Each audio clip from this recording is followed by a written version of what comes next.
आप सभी का स्वागत है हमारे आज के इस विशेष वीडियो में। आज हम आपको बताने जा रहे हैं एक गूढ़ रहस्य जिसका संबंध हर आत्मा से है, हर जीवन से है। क्या आपने कभी सोचा है कि जब कोई प्राणी जन्म लेता है तो उसे इतना कष्ट क्यों सहना पड़ता है? गर्भ में पलने वाला शिशु जो अभी इस संसार में आया भी नहीं, फिर भी उसे इतनी पीड़ा क्यों झेलनी पड़ती है? आज हम बात करेंगे गर्भ गीता की उस गूढ़ रहस्य की जिसे स्वयं श्री कृष्ण ने बताया है कि जन्म के समय आत्मा को ये कष्ट क्यों सहने पड़ते हैं। गर्भ गीता हमें यह समझाती है कि यह जीवन केवल शरीर तक सीमित नहीं है, बल्कि यह हमारे पूर्व जन्मों के कर्मों से गहराई से जुड़ा हुआ है। श्री कृष्ण बताते हैं कि आत्मा जब नया शरीर धारण करती है तो वह अपने पूर्व जन्मों के पापों और पुण्यों के अनुसार गर्भ में सुख या दुख का अनुभव करती है। गर्भ गीता का महत्व। आत्मा को जानने में सहायता। गर्भ गीता हमें यह समझाने में मदद करती है कि हम सिर्फ यह भौतिक शरीर नहीं हैं, बल्कि हम अमर आत्मा है। श्री कृष्ण के वचनों के अनुसार आत्मा अनंत है, जन्म और मृत्यु से परे है। यह ग्रंथ आत्मा की प्रकृति, उसके अस्तित्व और उसके परम लक्ष्य के बारे में गहरी समझ प्रदान करता है। जब कोई व्यक्ति इस ज्ञान को आत्मसात करता है तो वह जीवन की उलझनों और दुखों से ऊपर उठ सकता है। अपने कर्मों को समझने में सहायक। गर्भ गीता में बताया गया है कि आत्मा गर्भ में अपने पिछले जन्मों के कर्मों के अनुसार सुख या दुख का अनुभव करती है। यह सिद्धांत कर्म के नियम को समझने में मदद करता है, अर्थात हमारे हर कार्य का फल हमें मिलता है, चाहे वह अच्छा हो या बुरा। इस ग्रंथ का अध्ययन हमें सिखाता है कि कैसे हम अपने कर्मों को सुधार सकते हैं और अपने जीवन को एक उच्च उद्देश्य की ओर ले जा सकते हैं। जीवन को उद्देश्यपूर्ण बनाने में मदद। अधिकतर लोग अपने जीवन के उद्देश्य को लेकर भ्रमित रहते हैं। गर्भ गीता हमें यह सिखाती है कि जीवन केवल भौतिक सुख सुविधाओं तक सीमित नहीं है, बल्कि इसका मुख्य लक्ष्य आत्मिक उन्नति और मोक्ष की ओर बढ़ना है।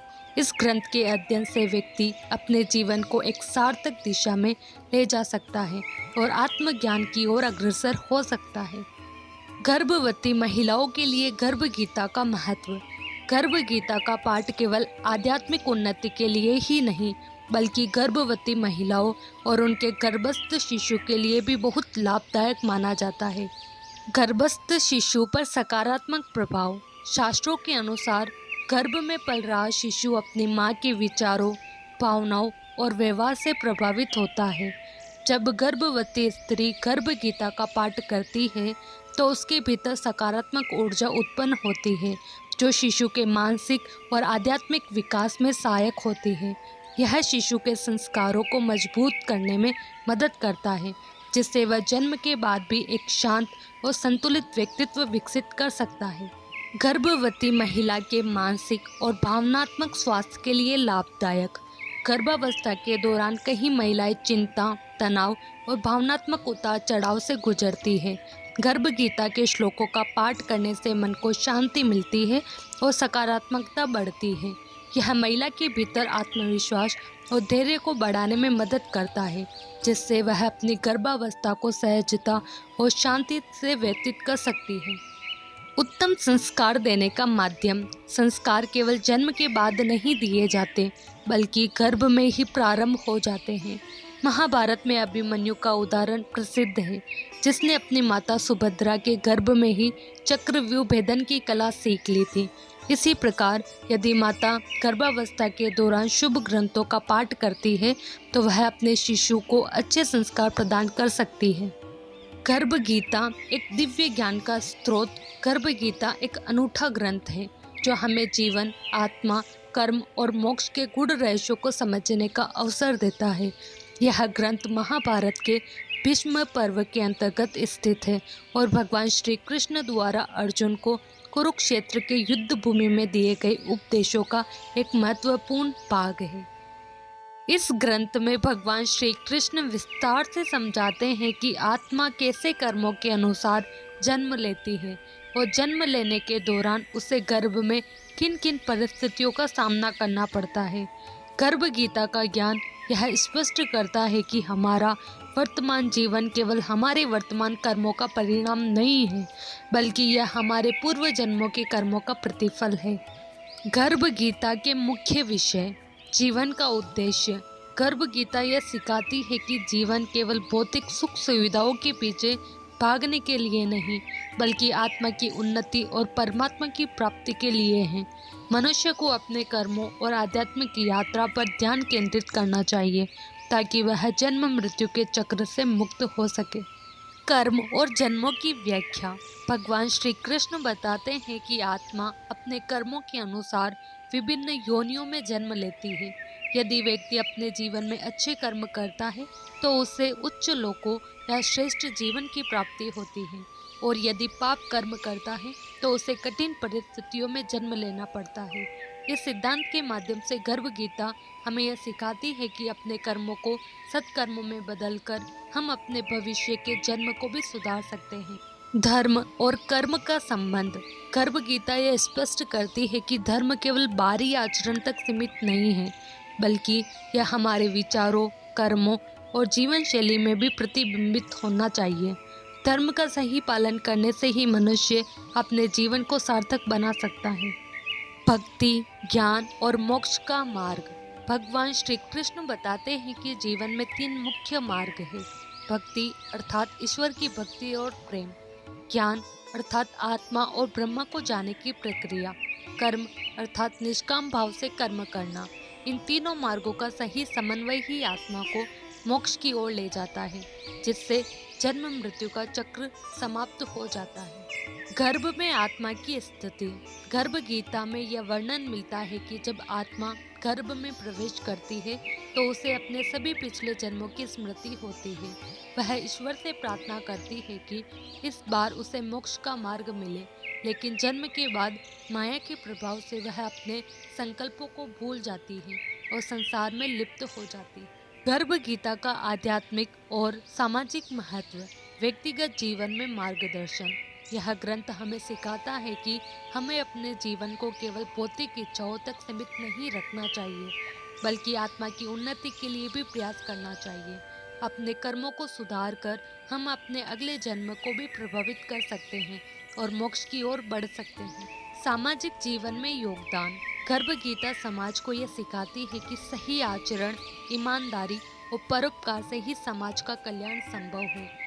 यह ग्रंथ मानवता के प्रति हमारी जिम्मेदारियों को भी स्पष्ट करता है और हमें नैतिक जीवन जीने की प्रेरणा देता है।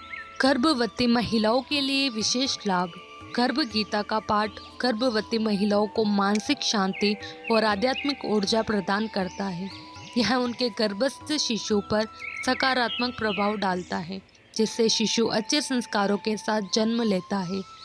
यह वैज्ञानिक रूप से भी सिद्ध हो चुका है कि गर्भावस्था के दौरान सुचारू और सकारात्मक वातावरण शिशु के मानसिक और भावनात्मक विकास में सहायक होता है। गर्भ गीता एक अद्वितीय ग्रंथ है जो हमें आध्यात्मिक जीवन के महत्वपूर्ण पहलुओं का संदेश देता है।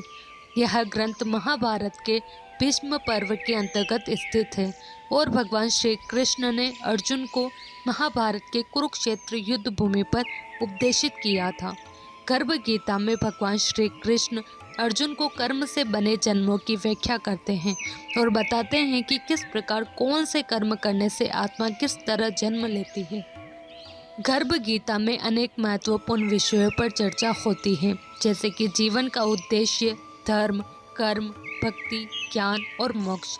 यह ग्रंथ व्यक्तिगत और सामाजिक जीवन के नियमों को समझाने के साथ साथ आध्यात्मिक उन्नति की दिशा में भी मार्गदर्शन करता है।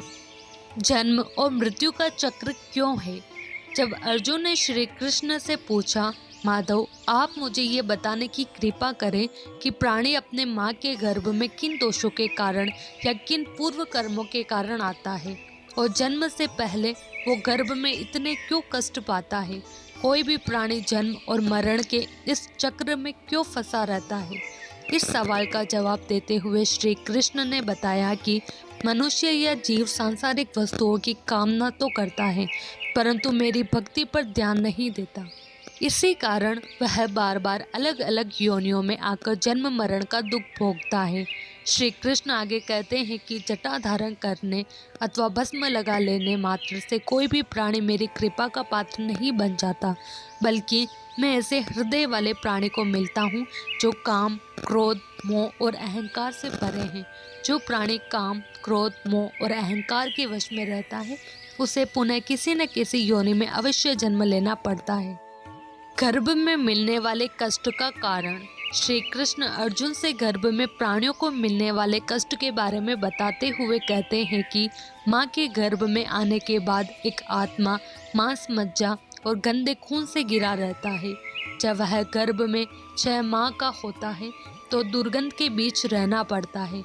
ऐसे में गर्भ में पल रहा प्राणी सोचता है, आखिर मैंने पूर्व जन्म में ऐसा कौन सा अधर्म किया था जो मुझे इस नरक में आना पड़ा।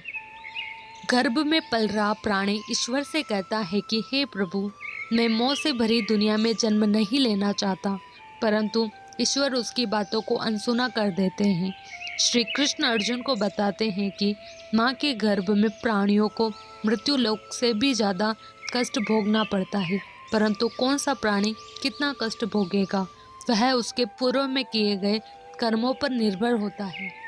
गर्भ में रहकर वो आत्मा अपने पूर्व जन्मों के किए बुरे कर्मों पर पछताता है और गर्भ के कष्टों को देखकर अपने किए गए कर्मों पर विचार करता है।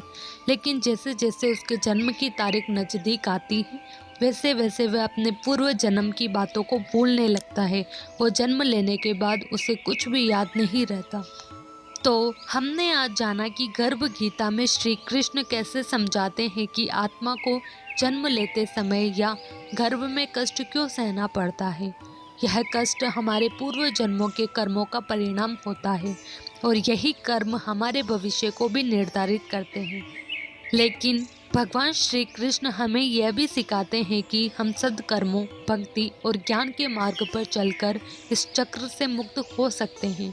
यदि हम अपने जीवन में अच्छे विचारों और सत्कर्मों को अपनाते हैं तो न केवल यह जन्म बल्कि अगले जन्म भी सुखद हो सकते हैं।